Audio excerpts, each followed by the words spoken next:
Almost everyone meets a T-Rex the same way. You're a kid flipping through a dinosaur book, and there it is, a bus-sized monster with jaws that could swallow you whole. Then your eye drifts down to the arms, two stubby little limbs dangling off the front of all that muscle, looking borrowed from some other animal. And the first question out of every kid's mouth is the exact one paleontologists have been stuck on for over a century. It is such an obvious mismatch that it long ago became the animal's running joke, the punchline in cartoons everywhere. The most fearsome land predator that ever lived, fitted with two arms that could barely reach its own mouth. For a long time, the honest answer was a shrug. The arms got written off as a leftover, a body part on its way out, like the appendix we used to assume was useless, a glitch in an otherwise flawless killing machine. But a recent study finally pinned down what those little arms were really for, and what it found is far more interesting than a mistake. The tiny arms are not a flaw, they are a clue, and once you read it properly, a lot of what you think you know about this animal starts to come apart. Because the arms are only the opening act. Over the last few years, a wave of fresh research has been quietly rebuilding T-Rex from the bones up. How it healed, what its face truly looked like, where it came from, even who it shared its world with. The creature coming into focus is stranger, sharper, and far more sophisticated than the snarling movie villain we all grew up fearing. Strip away a century of guesswork and cartoon villainy, and what is left is less a mindless monster than a masterpiece of evolution, one we are only now learning to see clearly. So why were the arms so small? To crack it, a team of paleontologists did something nobody had tried at the scale. They gathered data on 82 different species of meat-eating dinosaur, the whole sprawling family of two-legged predators that the T-Rex sits inside, and went hunting for a pattern in which ones had shrunken arms and which did not. It was the kind of brute force, big-picture approach that can finally turn 100 years of hand-waving into a real answer. The first surprise was that tiny arms were never a T-Rex quirk. The same thing had happened again and again in giant predators that were not even close relatives. Carnotaurus, a horned hunter from South America, had arms so absurdly short they made T-Rex seem well-proportioned. Other giants on other continents drifted toward the very same design entirely on their own. When evolution keeps landing on one solution from different starting points, that is a strong sign the solution is pulling its weight. It's the same thing that has happened with crabs, oddly enough.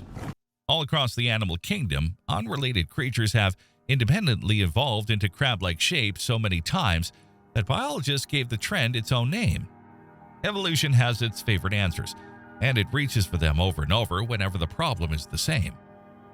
To find out how, the researchers built a way to score how strong and solid each dinosaur's skull was, weighing things like bite force and how tightly the bones of the head were locked together.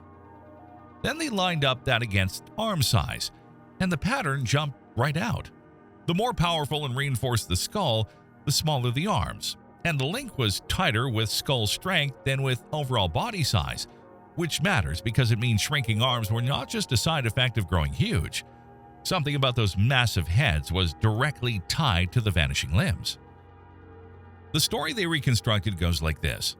As the plant eaters these hunters chased ballooned into gigantic, heavily armored targets, you could no longer wrestle your dinner to the ground with your hands.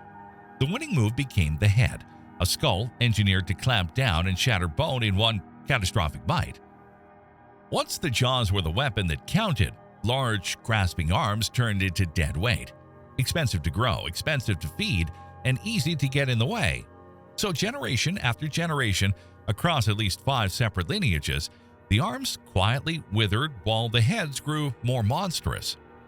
Use it or lose it played out over millions of years, and of every skull they scored, one came out on top for raw crushing power: T-Rex itself. The tyrant king earns the crown. There's something almost poetic in that. The very feature that makes T-Rex look faintly ridiculous, those joke-sized arms, turned out to be the flip side of the most devastating skull group ever built. The arms shrank precisely because the head had grown into such an overwhelming weapon that nothing else was needed. And that is only the first thing we got wrong. The tiny arms might be the famous puzzle, but they're nowhere near the strangest thing scientists have worked out about this animal lately. The discoveries coming up reach inside its bones, redraw its face, and even move its birthplace to a different corner of the world. Stick with me because by the end, the T-Rex in your head is going to look like a different creature. Start with what was hiding inside the bones. Researchers aimed a beam of intensely powerful X-rays, the kind made by a particle accelerator, at a rib from the biggest T-Rex ever dug from the ground, a giant nicknamed Scotty. Looking inside without so much as scratching the fossil, they found something that has no business surviving tens of millions of years entombed in a rock. A fine network of what had once been blood vessels, preserved as iron-rich mineral casts. That alone is remarkable. Soft tissue almost never makes it into the fossil record. Usually all that lasts is the hard stuff, the bones and the teeth, while everything delicate rots away long before the rock forms. Dinosaur DNA, despite decades of hope, has never been recovered and almost certainly never will be. So, finding the ghost of a circulatory system inside a fossil is about as close to living dinosaur biology as we can realistically get. Even better, the vessels were clustered around an old, healed-over fracture in the rib. In a living animal, a break like that floods with blood as the body races to mend it, and that surge is exactly the fingerprint these structures left behind. Scotty had been badly injured, quite possibly in a fight, and survived it. That same imaging gives scientists a way to compare how this predator healed against its nearest living relatives, the birds. Far from a brittle monster, this was an animal built to take a beating and walk it off. Then there is its face, which you have almost certainly been picturing wrong your whole life. In museums and on movie screens, T-Rex grins with rows of dagger teeth hanging out over its jaw, just like a crocodile. A careful look at those teeth says that image is off. When researchers compared the wear on T-Rex's teeth with the teeth of living crocodiles, the crocodile teeth were scratched and worn from sitting exposed to the open air, while the dinosaurs were smooth and beautifully preserved, the enamel even intact on the inside and the outside. Teeth only stay that healthy when something keeps them covered and moist. The most likely candidate is lips, scaly, lizard-like lips, closer to a Komodo dragon than a crocodile, sealing those teeth safely away, which means that with its mouth shut, a real T-Rex would not have been bearing any fangs at all. You would catch those blades only in the moment the jaw swung open. The logic is the sort of thing a dentist would nod at.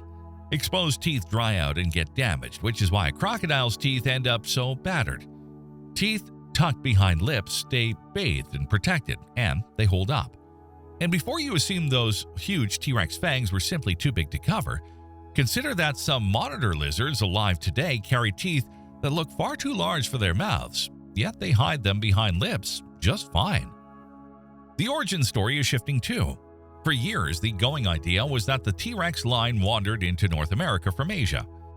A recent find is nudging that the other way. A massive 74-million-year-old leg bone, dug from the Badlands of New Mexico, belongs to a giant tyrannosaur that stalked the land several million years before T-Rex took over. That matters because it hints these giants may have been homegrown, evolving right here in the American Southwest rather than arriving as newcomers, and that they had already gone enormous long before the classic T-Rex appeared. The debate is not finished, and paleontologists are still going back and forth, but the ground is tilting toward a North American cradle. Pushing a giant tyrannosaur back that far reshapes the whole timeline. It suggests the recipe for these colossal, big-headed hunters was being written ages earlier than the textbooks claimed, in the warm southern reaches of the continent, well before the most famous member of the family ever drew breath. Now for a twist that quietly rewrites decades of textbooks. For a long time, certain smaller tyrannosaur fossils were filed away as teenage T-Rexes, half-grown youngsters that died before reaching full size. One of the finest examples, found in Montana, locked in combat with a triceratops, became a poster child for that idea. The researchers cut into its bones and counted the growth rings, the same way you read the rings of a tree, And the bones told another story entirely. This was no youngster. It was a fully grown adult, roughly 20 years old and finished growing, which means it could never have been a baby T-Rex. It was its own separate species, a smaller, sleeker, faster cousin. So T-Rex did not reign alone. It shared its world with a leaner relative, a little like the way lions today share the plains with quicker, more agile leopards. That reading of the bones does more than crown a new species. It quietly undermines a stack of older research because for years scientists leaned on these supposed teenagers to model how T-Rex grew up. If those fossils belong to a different animal entirely, then much of what we thought we knew about T-Rex childhood was really a portrait of its cousin. So why pour all this effort into a creature that has been dead for ages? Partly because T-Rex is a kind of stress test for the rules of life itself. Tracing how it grew, hunted, healed, and evolved shows us how living things bend under extreme pressure, the same forces shaping animals that are alive right now. And partly because the picture coming together is simply astonishing. This was no slow, dim-witted brute that could only spot you if you stood still, the way the movies always sold it. The real animal had forward-facing eyes that gave it depth perception sharper than a hawk's, a sense of smell to rival a vulture's, and a brain bigger than you would expect for its frame, hinting at behavior more complex than anyone used to credit it with. Put all of that together and you get something very close to a perfect predator, tuned for the hunt right down to its senses. None of that fits the lumbering, half-blind reptile of popular imagination. It points instead to a fast, keen-eyed, sharp-nosed hunter that very likely behaved in ways we are only beginning to guess at. It ruled the land for ages, and it might be ruling it still if a stray mountain of space rock had not come screaming out of the sky and ended the age of the dinosaurs. That space rock is where this story closes, and where another one cracks open. The day the asteroid struck wiped the dinosaurs away, but the planet did not stay empty for long. If you've ever wondered what crawled out of the wreckage and inherited the Earth once the giants were gone, that whole story is waiting right here. Press play and stay insanely curious.